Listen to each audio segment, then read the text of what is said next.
Shamaka. I'm the owner of Only Go Mobile Phlebotomy. We do on-site drug testing, routine and stat lab, specialty kit testing, wellness exams.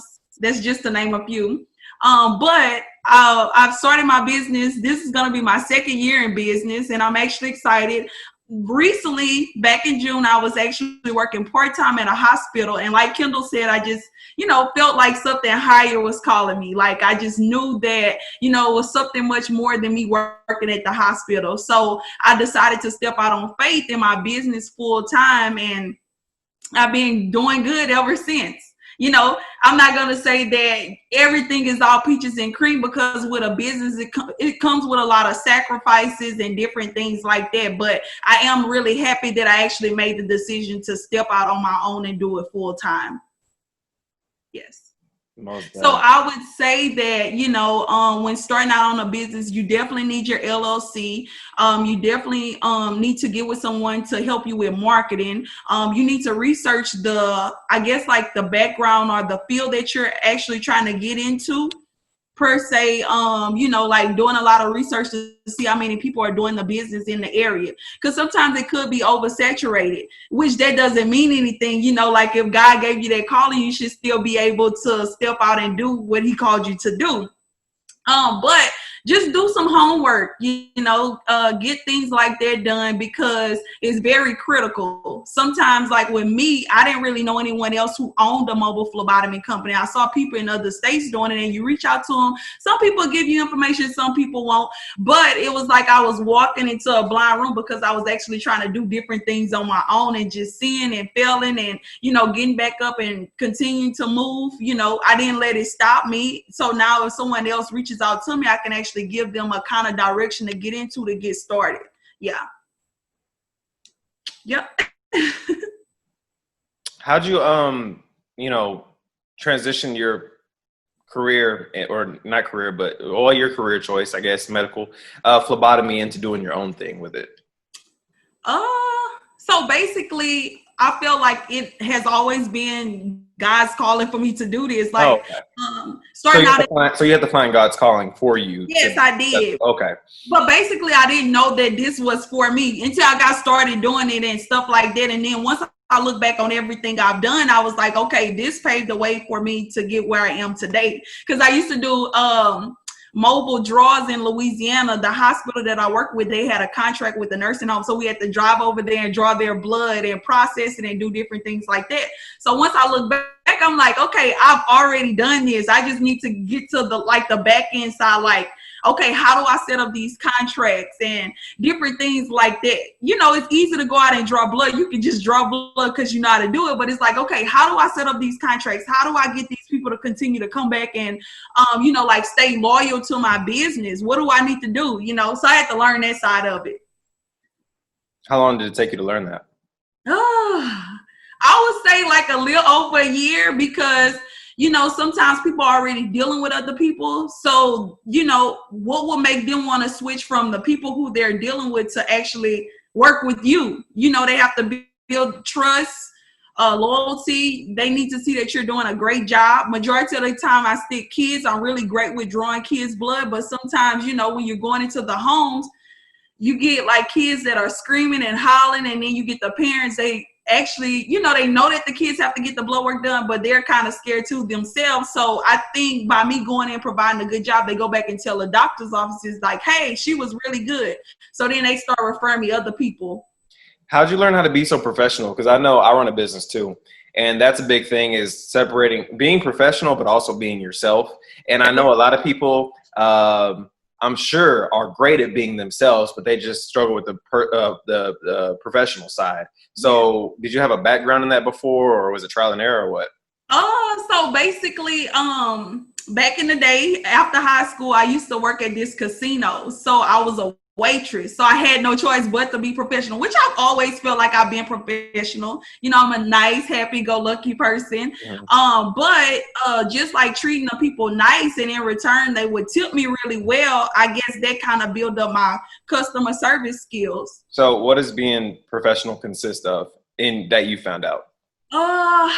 Just like giving your all, just like being yourself. Treating people right, because that's how people want to be treated. and treat them like they treat you. That's good, because I thought professional was just like, I'm a man, so when I look at professional men, I see them in a different view, and it wasn't treating you how you want to be treated. It was at all. So thank you for sharing that. People that treat you wrong, but I mean, it's you kind of like they're the head, and it's just like, yeah, like, it's like dominant thing, you know what I mean? And that's not necessarily being professional. So yeah, but so yeah, I appreciate you explaining that. Let me see. What is your favorite part about working for yourself? My favorite part is like actually going to the patient's houses, and like sometimes the parents doubt you, but then once you get there and you show them like your skills and you're really good, like that's the best part. Like that's the part I love, just being able to go out and draw their blood and feel like that's my accomplishment. I feel like accomplished when I do that, because I know that that's one step towards them getting better, but I was able to get the blood. You know what I'm saying? So it's a win, yeah, a win-win. Yeah. And I'm gonna go ahead and wrap it up, because I know you got to get ready to go about to somewhere at 1. Busy woman. You have to draw some more blood. Yes.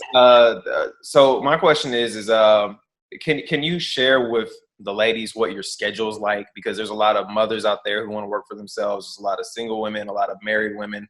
And you being almost engaged yourself, could share some great information on how that is with a spouse and how you're doing all that with time.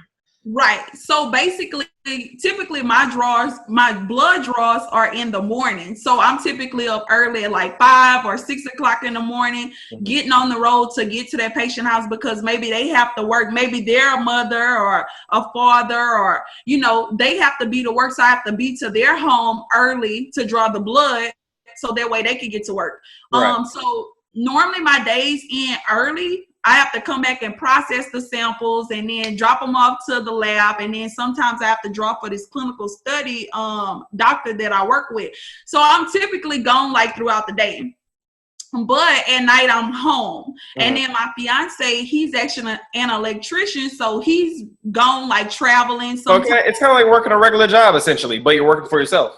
Exactly. Yeah. So it's basically the same thing, but sometimes you're going to put more hours in as an entrepreneur, because like on the weekends, you're steady, like doing stuff for your business, or maybe later at night, you're printing out the orders for the next morning and you're seeing what all the patient needs for their draw to make that draw go easy, for the patient. But it's what you love to do. So it's not like dreadful.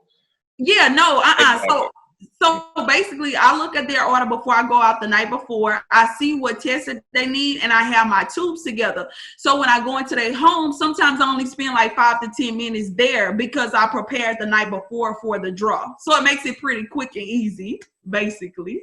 And how do you, okay, last question. I'm sorry. How do you remain so perfect throughout this? Because you got to go on. You like Michelle Obama's little cousin. You look good as hell. Okay, but go ahead.